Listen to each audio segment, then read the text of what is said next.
والتعلق والشوق والرجاء من الله في الدنيا والآخرة. اللهم صل وسلم على سيدنا ومولانا محمد وعلى آله وصحبه أجمعين وبعد. Di dalam perjalanan Nabi Shallallahu Alaihi Wasallam menyebarkan daripada dakwah Islam bertahun berada di kota suci Mekah dan mengajak manusia yang ada di sekitar kota Mekah hingga tiba musim yang di musim tersebut terdapat satu perkumpulan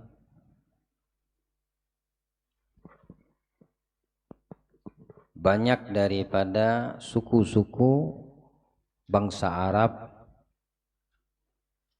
Mereka berkumpul di satu tempat,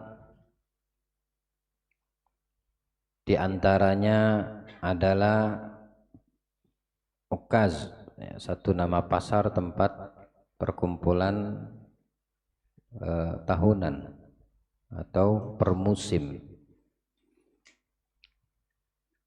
Wadul Majaz termasuk juga satu tempat yang di situ berkumpul setiap kabilah dan suku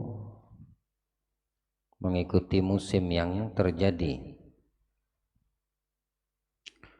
Nabi SAW mendatangi perkumpulan-perkumpulan tersebut ketika tiba musimnya untuk mengajak umat manusia kepada keselamatan dan terselamatkan daripada siksaan kelak di hari kiamat dengan beriman kepada Allah dan beriman kepada beliau serta mengikuti daripada apa yang diajarkan terhadap hukum-hukum dan syariat yang dibawa oleh Nabi kita Muhammad sallallahu alaihi wasallam. Nabi berkata kepada setiap suku atau orang yang didatangi di perkumpulan tersebut, siapa yang ingin menjagaku, memberikan tempat untuk aku singgah beristirahat, dan siapa di antara kalian yang bisa membantu daripada seruan yang aku serukan terhadap risalah kenabian yang aku diperintahkan atasnya, maka kata Nabi, bagi mereka surga Allah telah dipersiapkan. Maka tidak ada satu pun daripada mereka yang berkumpul di keramaian tersebut membantu Nabi memenuhi panggilan dan seruan Islam dan mengijabah daripada dakwah Nabi kita Muhammad sallallahu alaihi wasallam. Hingga di antara satu kabilah atau suku yang ada di perkumpulan Dzil Majaz mengatakan, sungguh yang paling buruk yang pernah aku saksikan adalah ajakan dan apa yang disampaikan oleh laki-laki ini, maksudnya Nabi kita Muhammad. Dan semua daripada kaum, sebagian besar dari mereka telah memberitahukan kepada kami dan mengajarkan kepada kami, bahkan di antara kaummu yang memberitahukan apa yang engkau seru dan seburuk-buruk ajakan dan seruan adalah yang datangnya dari kamu, yaitu Nabi kita Muhammad SAW. Tidak terkecuali dari penduduk kota Madinah yang datang di Dzul Majaz atau di Suqul Ukkaz, tempat terjadinya pertemuan dalam musim-musim yang terjadi di Jazirah Arab tersebut, yang menerima daripada seruan dan ajakan di dalam berdakwahnya Nabi kita Muhammad. Dan ini merupakan awal permulaan Islam dengan apa yang telah Allah atur dan ditertibkan di dalam ketetapan Allah Subhanahu wa taala, bahwasanya yang akan menerima dan dengan lapang dada Nabi kita Muhammad, seruan yang dibawanya, ajakan dakwahnya adalah kaum Ansor. Ansor ini merupakan suku yang berasal asli dari kota Madinah. Dulu namanya Yathrib. Sebelum Nabi hadir, berhijrah dan diubah namanya menjadi Madinah. Kaum Ansor ini seperti yang tercatat di dalam sejarah terpecah menjadi 12 suku. Ada yang pertama namanya suku Aus, yang kedua namanya Khazraj. Nah, pecahan kedua suku Aus dan Khazraj ini, itu mereka termakan daripada propaganda bangsa Yahudi. Dulu bangsa Yahudi itu tertekan di bawah kekaisaran Romawi, hingga mereka tidak menyanggupi terhadap tekanan atau intimidasi yang mereka dapatkan, yang mereka alami, karena mereka tidak ada nilai di mata pembesar-pembesar bangsa Romawi. Bahkan mereka itu diperbudak hingga mereka tidak sanggup dan mereka meninggalkan Romawi menuju ke kota Madinah, membaur dengan penduduk asli Madinah, bangsa Ansor, menikah dengan keturunan Ansor,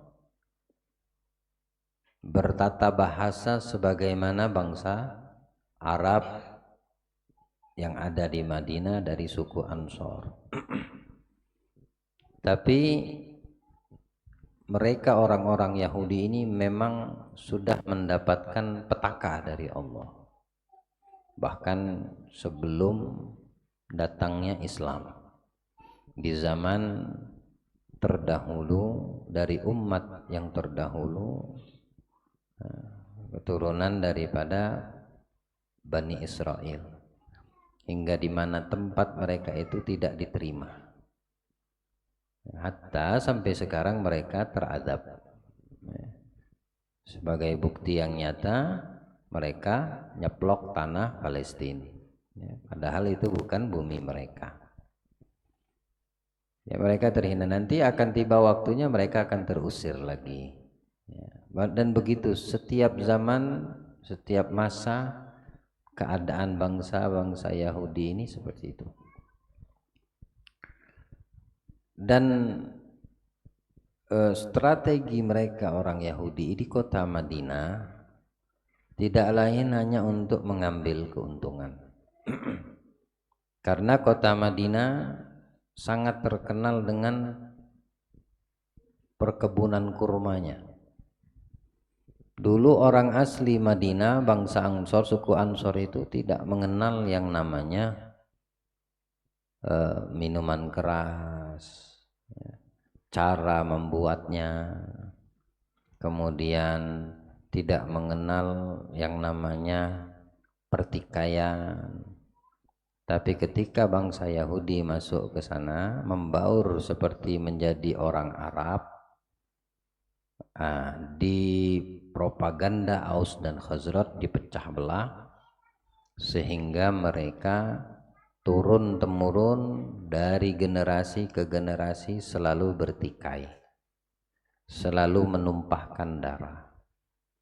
Sedikit salah faham, langsung orang-orang Yahudi yang berkedok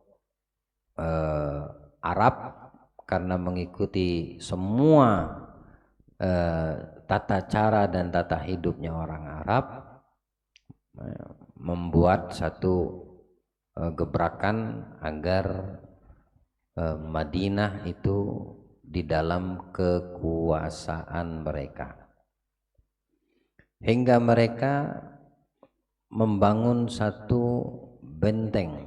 Nah, itulah yang dinamakan Khaybar, benteng yang sangat kuat, yang sangat kokoh, 3 lapis ke atas, yang susah untuk siapapun menghancurkannya, tidak terkecuali ketika Nabi dan para sahabat yang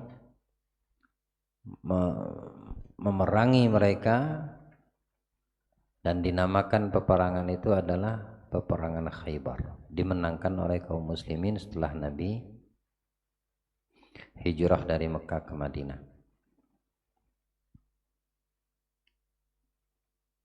Penduduk Madinah daripada orang-orang Yahudi, mereka ini adalah ahlu kitab.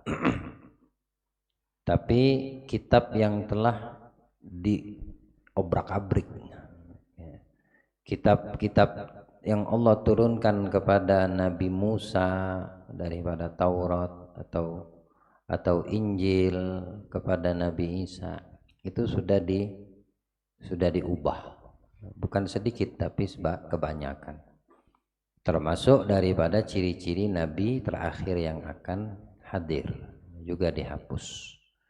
Namun tidak semua orang Yahudi atau Nasrani, mereka itu tidak mengikuti kandungan asli kitab yang Allah turunkan sebelum Al-Quran. Mereka yang berupaya untuk menghilangkan ciri-ciri Nabi Muhammad di dalam kitab yang disebutkan Allah pada Taurat dan Injil, walaupun mereka hilangkan, esok hari tertulis sebagaimana lembaran-lembaran tersebut mereka hilangkan, kembali ke. Nah, yang betul-betul mengimani daripada Taurat asli dan Injil, itulah yang dinamakan hum ahlul kitab, ya, mereka yang betul-betul berpegang kepada agama tauhid yang dibawa oleh para anbiya wal mursalin sebelum Nabi kita Muhammad, penutup para nabi dan rasul sallallahu alaihi wasallam. Mereka selalu membacakan dan memberitakan bahwasannya kehadiran Nabi akhir zaman itu akan sampai dan tiba waktunya, karena tertulis di dalam kitab-kitab terdahulu dari kitab-kitab yang Allah wahyukan kepada Nabi dan Rasul, hijrahnya di Madinah. Hijrahnya Nabi di Madinah. Hingga waktu Nabi datang ke Madinah pun mereka mempelajari bagaimana ciri-cirinya, apakah sama dengan yang tertulis di dalam kitab atau lembaran wahyu Allah yang terdahulu sebelum Al-Quran. Orang-orang Ansor ini, Aus dan Khazraj, yang selalu bertikai karena sebab daripada bangsa Yahudi, mereka hadir di perkumpulan Dzul Majaz, tempat perkumpulan musim bangsa Arab dari setiap kabilah dan suku untuk melakukan transaksi jual beli. Yang di situ Nabi saat berdakwah berseru kepada mereka untuk masuk Islam ditolak, tidak ada yang menerima, hanya saja yang menerima daripada bangsa Ansor, suku Ansor. Dan itulah sebab terjadi Bai'atul Aqabah yang pertama. Ada Bai'atul Aqabah pertama, ada Bai'atul Aqabah yang kedua. Nah, ini Bai'atul Aqabah yang pertama, awal mula Islamnya suku Ansor yang asli penduduk Madinah ketika berjumpa dengan Nabi Shallallahu Alaihi Wasallam hanya segelinting manusia. Ya, hingga dikatakan di sini dalam kitab Al-Mawahib Al-Laduniyah, di antara yang masuk Islam membaiat Nabi adalah dari suku Khazraj, ya, Abu Umamah As'ad bin Zararah. Itu yang pertama yang masuk Islam dari kalangan Ansor, dari suku Khazraj. Wa Auf bin al-Harith ibn Rifa'ah wa huwa ibnu Afra. Lalu yang ketiga wa Rafi' bin Malik bin al-Ujlan, yang ketiga. Yang keempat Gutbah bin Amir atau Gitbah bin Amir. Yang kelima Uqbah bin Amir bin Nabi. Dan yang terakhir yang keenam Jabir bin Abdullah bin Da'ab.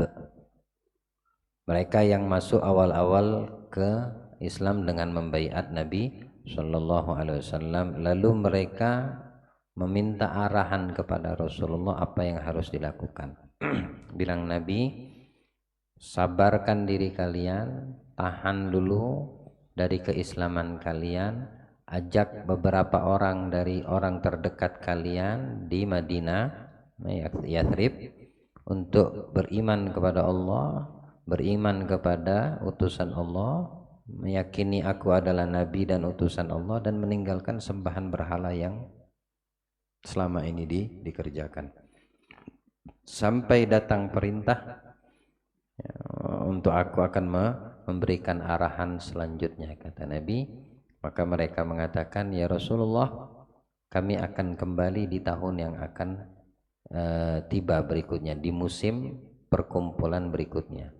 Dan itu terjadilah namanya Bai'atul Aqabah yang kedua, dengan membawa beberapa orang yang mau menerima dan meyakini apa yang dikabar dan diberitakan oleh orang-orang Yahudi dari kita Ahlul Kitab yang betul-betul mustaqim dengan kitab-kitab para Nabi dan Rasul sebelum Al-Quran diturunkan. Dan di Bai'atul Aqabah yang kedua 12 orang yang masuk Islam di tahun berikutnya. Tahun ketiga baru Nabi diperintahkan untuk hijrah. Jadi 13 tahun di kota Madinah. Pada tahun ke-13 itulah Nabi dapat perintah untuk hijrah. Tapi di kota Madinah sudah banyak yang beriman daripada kalangan Ansor. Nah, Aus dan Khazraj ini kalau di flashback ke belakang, historinya ini sangat parah dengan sebab propaganda yang dilakukan oleh bangsa Yahudi yang sudah membaur dengan mereka. Hingga dikatakan ketika salah satu orang Yahudi lewat melihat ada Aus dan Khazraj akur saja, duduk misalnya nyantai, makan sanggar, ngopi bareng, kalau dilihat sama orang Yahudi langsung mereka kepanasan, mereka nggak mau. Nah, akhirnya dibongkar lagi masa kelam masa lalu hingga yang akur ini jadi terpecah lagi. Dan seperti itu, ya. Ratusan tahun terjadi perpecahan antara suku Aus dan Khazraj, padahal mereka ini asli penduduk kota Madinah. Hingga Nabi Shallallahu Alaihi Wasallam datang yang menjadi kekhawatiran bangsa Yahudi betul-betul terjadi. Kenapa? Karena dengan adanya Nabi kita Muhammad di tengah-tengah Aus dan Khazraj, mereka itu bersatu, tidak lagi tercerai-berai, tidak lagi bermusuhan, ya. Tidak lagi mereka melakukan peperangan atau sampai terjadi pertumpahan darah. Nah, itu yang dikhawatirkan oleh bangsa Yahudi, dan itu mereka dapati ketika ciri-ciri Nabi kita Muhammad yang disebutkan di dalam kitab terdahulu dari kitab yang Allah turunkan, betul realitanya ada pada sosok Nabi kita Muhammad dalam peristiwa hijrah, ya, masuk dan sampainya Nabi ke kota Madinah.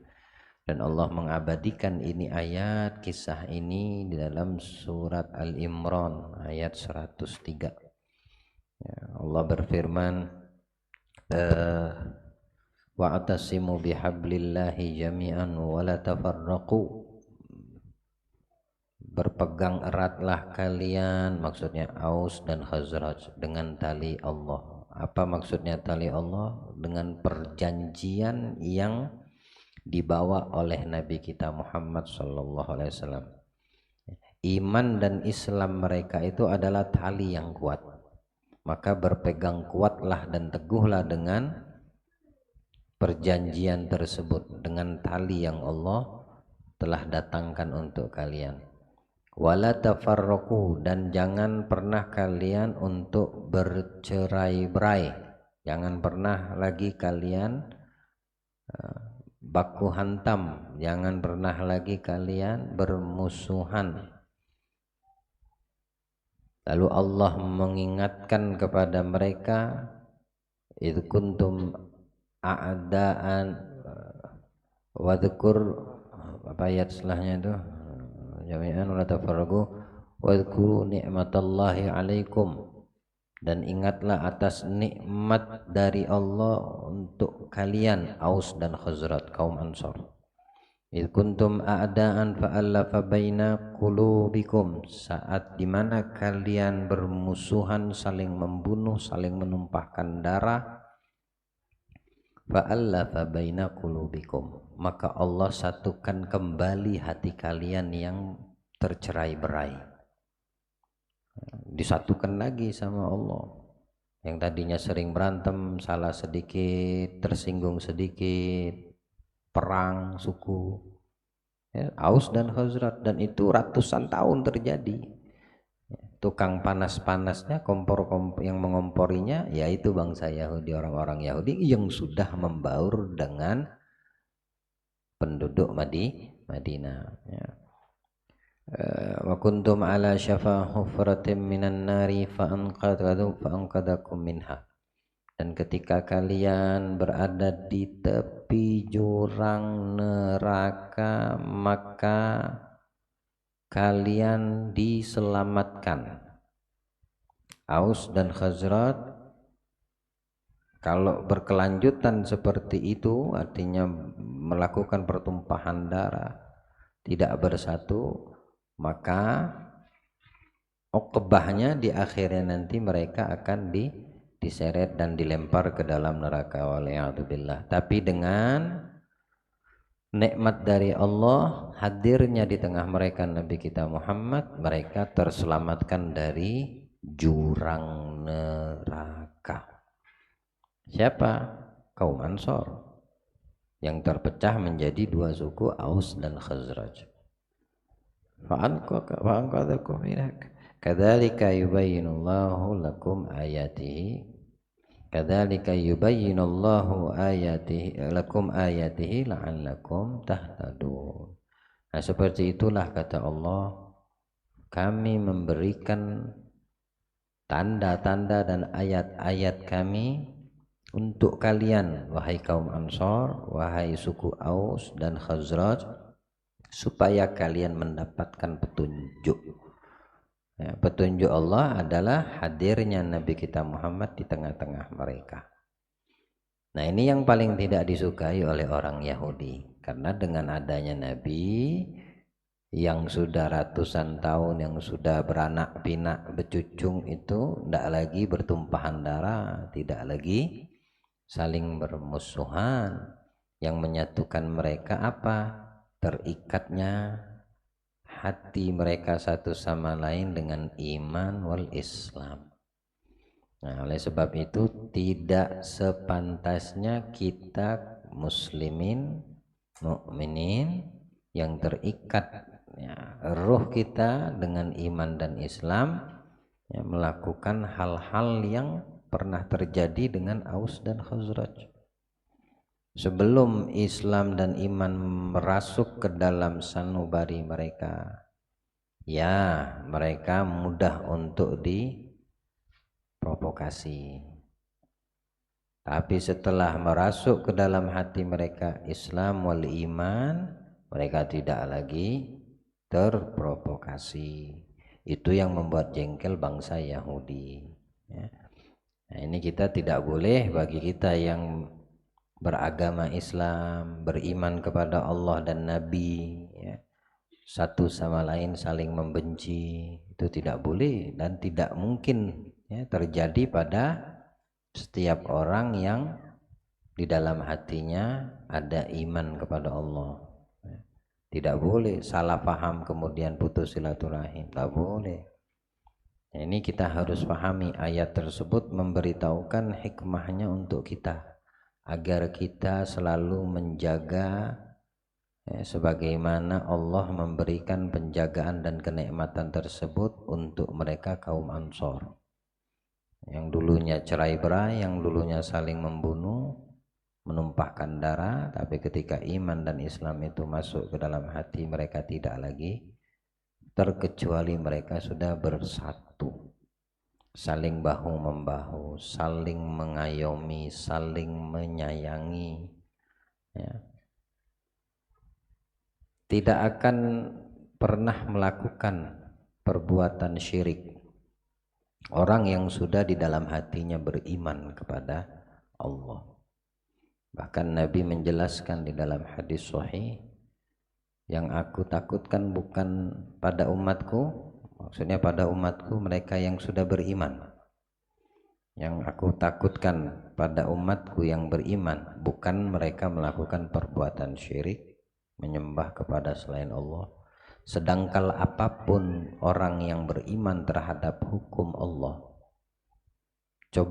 coba tanya sama diri kita, dengan kekurangan minus keilmuan hukum serta syariat yang dibawa Nabi ya, yang ada pada diri kita, andaikan kamu dikasih orang uang banyak tapi kamu disuruh keluar dari Islam dan sujud sama patung berhala, mau gak?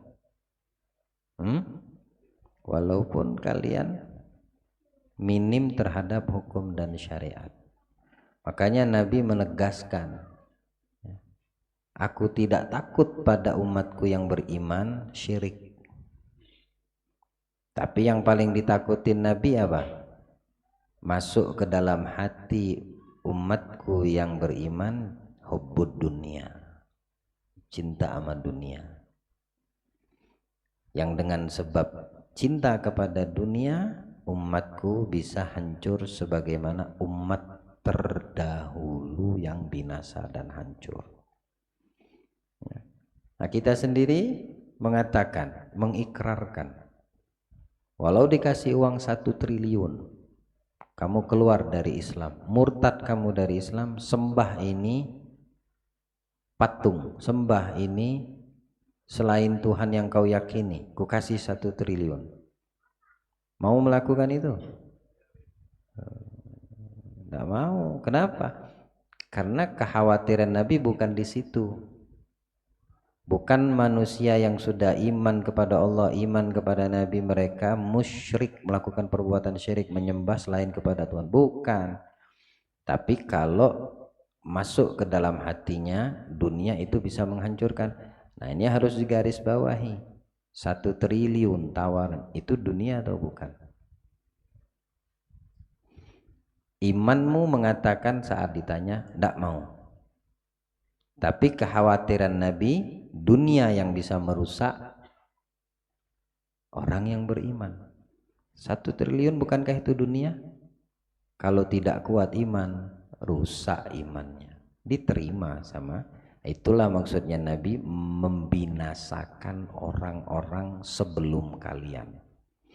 Ya, tapi bagi orang yang kuat imannya, tidak akan terbujuk, nggak akan tertipu. Ya, apalagi akan melakukan perbuatan syirik. Di Hajjatul Wada Nabi pernah menyampaikan dalam khutbahnya di Arafah, tidak akan ada lagi yang menyembah iblis dan syaitan di bumi Arab ini. Tidak ada lagi. Setelah hari ini tidak ada lagi. Syaitan dan iblis akan berputus asa untuk disembah di tanah Arab, di bumi Arab. Tapi dia tidak pernah berputus asa, kata Rasulullah. Siapa? Iblis tersebut, syaitan, sekutunya, pasukannya, tentaranya, untuk menanamkan di dalam hati orang-orang yang beriman pertikaian, kebencian. Nah, itu tidak akan pernah mereka itu lepas, tidur nyenyak, istirahat. Walaupun di bumi Arab tidak ada lagi yang menyekutukan Allah atau menyembah kepada patung berhala, tapi iblis, syaitan, dia tidak akan pernah menyerah untuk merusak hati umat Nabi Muhammad yang beriman dengan apa? Dengan menanamkan kebencian, suudzon, ya, kemudian permusuhan. Nah, itu bakal dirusak hati kita, orang yang beriman itu, dengan sifat ini. Dia tidak akan lagi disembah, dituhankan, tapi dia tidak mau juga diam begitu saja syaitan dan iblis. Ya. Dibuatlah orang-orang yang beriman saling benci-membenci, saling bermusuhan, saling berburuk sangka, terputus silaturahim. Itu yang dibuat sama syaitan untuk kita orang-orang yang beriman. Allah kuatkan iman kita insyaallah. Ya, Allah memberikan satu pelajaran kepada kita tentang peristiwa suku Aus dan Khazraj ini, ya, agar kita selalu berpegang kuat kepada tali Allah, yaitu utusan yang Allah utus adalah Nabi kita Muhammad. Ya, jangan putuskan hubungan kita dengan Nabi. Jangan pernah putuskan hubungan kita dengan Rasulullah. Jangan putuskan tali tersebut antara kita dengan syariatnya Allah dan hukum-hukumnya Allah. Dengan Nabi kita Muhammad jangan pernah kita putuskan. Kalau terputus ini tali tersebut atau kendur, kencangkan. Kalau tali itu kendur, ya dikencangkan. Kalau dia sampai putus, bahayanya keselamatan, jaminan keselamatan dunia dan akhiratnya akan hilang. Ayat Allah firman dalam ayat yang lain, walan tarda angkal yahudu walan nasara hatta tattabi'a millatahum. Qul inna hudallahi wal huda wa la in taba'ta awahum ba'da alladhi ja'aka minal ilm innaka idzan laminadh zalimin. Orang Yahudi, orang Nasrani, mereka tidak akan pernah ridho kecuali sampai kamu yang beriman ngikut kepada mereka. Nah, mengikuti mereka itu mengendurkan ikatan tali dengan Allah dan Nabi. Pahami itu. Apapun produk yang mereka tawarkan dan kamu terima, maka sedikit demi sedikit akan kendur dan dikhawatirkan putus. Akan dikhawatirkan putus. tali itu antara kita dengan Allah dan kita dengan Nabi Muhammad. Mereka tidak akan pernah tidur, mereka tidak akan pernah istirahat, dan mereka tidak akan pernah rela hingga kamu wahai umat Islam, laki dan perempuan, muda dan mudi, mengikuti mereka.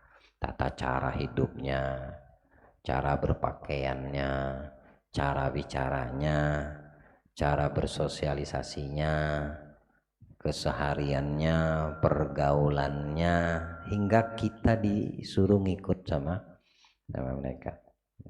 Lama-lama nanti kendur talinya dengan Allah dan Nabi, lama-lama putus talinya dengan Allah dan Nabi, berarti dia telah memutus petunjuk yang telah Allah datangkan.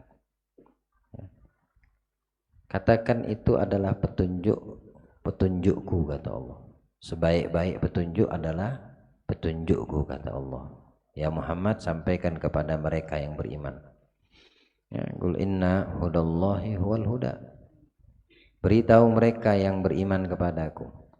Walaupun orang-orang yang tidak beriman berupaya untuk menghancurkan mereka, katakan bahwasannya petunjukku adalah yang terbaik. Maksudnya apa? Ikuti petunjuk Allah. Siapa? Nabi Muhammad sallallahu alaihi wasallam. Kalau ngikutin petunjuk ini selamat kita. Tapi kalau kita mengikuti hawa nafsu, wala ini taba'ta ahwa'ahum ba'dalladzi ja'aka minal ilmi, kalau kamu mengikuti hawa nafsumu setelah datang ilmu kepadamu, pengetahuan untukmu daripada apa yang dibawa Nabi kita Muhammad, tapi kamu lebih memilih untuk mengikuti hawa nafsumu, maka Allah tidak akan bisa memberikan perlindungan lagi untukmu. Allah tidak akan melindungi kamu lagi. Minta perlindungan sama siapa? Kalau Allah sudah tidak bisa melindungi kita, mau minta perlindungan sama siapa? Coba tanya sama diri. Ya, tanyakan diri kita. Kalau Allah sudah, Allah yang zat yang maha melindungi, tidak lagi bisa melindungi. Sebabnya apa? Sebabnya kita sudah mengetahui, sudah didatangkan Rasul, dikasih tahu. Ini halal, ini haram, ini baik, ini tidak baik. Dikasih tahu enggak itu? Oke. Tapi kita tidak mengikutinya. Petunjuk bukan itu. Tapi kita tidak mengikuti petunjuk itu. Yang diikuti siapa? Hawa nafsunya. Wala ini taba'ta ahwa'ahum ba'dalladzi ja'a minal ilm. Idzan innaka laminadh dhalimin. Maka kamu apa ayat-ayatnya terakhir? Wala ini taba'ta ahwa'ahum ba'dalladzi ja'aka minal ilmin. Innallaha la apa ayatnya? Awal suratnya itu. Walan tarda ankal yahudu walan nasara hatta tattabi'a millatahum qul inna hudallahi wal huda wala in taba'ta wa ba'da alladhi ja'aka minal ilmi innaka idzal laminadh dhallal. Ya, apa ayatnya tolong dibantu akhirnya itu. La ilaha illallah Muhammadur Rasulullah. Ayo bacakan. Hah? Apa?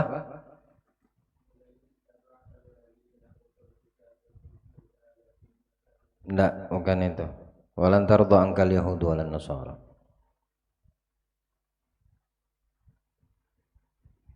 Wala in taba'ta awahum ba'da alladhi ja'aka minal ilmi innaka idzal laminadh dhalimin. Apa dit? Hai. Hai.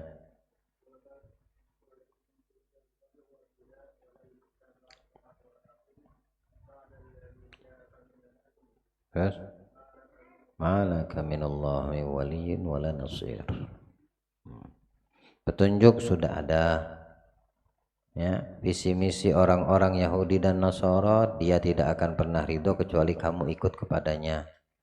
Katakan Muhammad, sesungguhnya petunjuk yang paling baik adalah petunjuk yang aku datangkan. Setelah petunjuk itu aku datangkan, kamu dikasih tahu dan diajarkan. Lalu kamu mengetahui hukum, kamu mengetahui halal, kamu mengetahui haram, kamu mengetahui semua yang didatangkan Allah melalui Nabi Muhammad. Ya, itu petunjuk, ikutin. Kalau sudah tidak diikutin lagi, malah mengikuti hawa nafsunya, ya, malaka min waliyyin wala nasir. Ya. Adakah yang bisa melindungi dan memberi pertolongan selain Allah? Allah tidak bisa lagi melindungi kamu. Allah tidak lagi bisa melindungi dan memberikan pertolongannya kepada yang ingkar, kepada yang tidak ikut hukum Allah, yang tidak ikut petunjuk Allah, malah ngikutin hawa nafsu dan mendengarkan ajakan Yahudi dan Nasrani. Tidak ada lagi nanti yang bisa melindungi, ya. Hati-hati, harus kita pahami, ya. Media sosial itu kan ciptaan mereka tuh, ya. Pelan-pelan kita dibuatnya umat Islam menjauh dari Al-Quran, menjauh dari sirah Nabi kita Muhammad, dibuatnya pelan-pelan, dikendurkan ikatan kita, ya. Cara bergaul kita, laki dengan perempuan yang bukan muhrim, kan tahu itu hukumnya halal, haram, bukan halal. Lihat tapi bagaimana, paling banyak yang membaur laki dengan perempuan yang kalian ketahui dari orang yang beriman atau yang tidak beriman. Siapa yang mengajarkan seperti itu? Siapa yang menciptakan produknya seperti itu? Dari sisi pernikahan, dalam satu ruangan membaur laki perempuan, produk siapa yang diikuti? Putus lama-lama talinya. Kalau sudah putus talinya, siapa yang bisa melindungi, yang membantu? Siapa yang bisa memberikan pertolongan? Allah yang hanya yang bisa memberi, tidak bisa lagi memberi pertolongan. Kenapa? Karena kitanya yang berbuat ulah. Karena kita yang memutus tali tersebut. Karena kita yang tidak mau, padahal kita sudah tahu. Karena kita tidak mengikuti petunjuk. Allah beri pemahaman. Allah beri pemahaman. Allah beri pemahaman. Berpegang teguh kepada tali Allah, ya, laki perempuannya, mukmin mukminatnya, muslim muslimatnya. Dengan sebab itu, dengan banyaknya kekurangan yang ada pada diri kita, tapi kita tidak melepaskan tali tersebut, tetap akan dibantu dan ditolong sama Allah. Tetap, karena itu udah janji Allah. Yang tidak lagi bisa dilindungi Allah, yang tidak bisa lagi ditolong sama Allah, yang ngikuti ajakan yang tidak beriman kepada Allah, yang tidak lagi mengikuti petunjuk Allah, yang hanya mengikuti hawa nafsunya. Nah, ini orang yang tidak bisa lagi Allah berikan perlindungan atau Allah berikan pertolongan. Pertanyaan, siapa yang bisa menolong? Siapa yang bisa melindungi? Siapa yang bisa menolong? Siapa yang bisa menolong? Siapa yang bisa melindungi? Siapa yang bisa menolong kita? Siapa yang bisa melindungi kita dunia akhirat? Hanya Allah. Rahmatnya yang akan melindungi, rahmat yang akan menolongi. Maka jangan jauhkan diri kita dan hati kita dari rahmat Allah. Sebaik-baik dan sebesar-besar rahmat Allah adalah Nabi kita Muhammad. Allah beri pemahaman, insya Allah. Berikan pemahaman, Allah bukakan hati kita, insya Allah. Berkah, barokah daripada Nabi kita Muhammad, ya. Allah berikan pemahaman insya Allah untuk kita. Allah berikan anugerah yang selalu kita dapatkan, anugerah yang besar insya Allah. Amin ya rabbal alamin. Sallallahu alaihi wasallam Muhammadin khataman nabiyyin wa ala alihi washabbihi wasallam. Alhamdulillahi rabbil alamin. La ilaha illallah al-mawjud fi kulli zaman.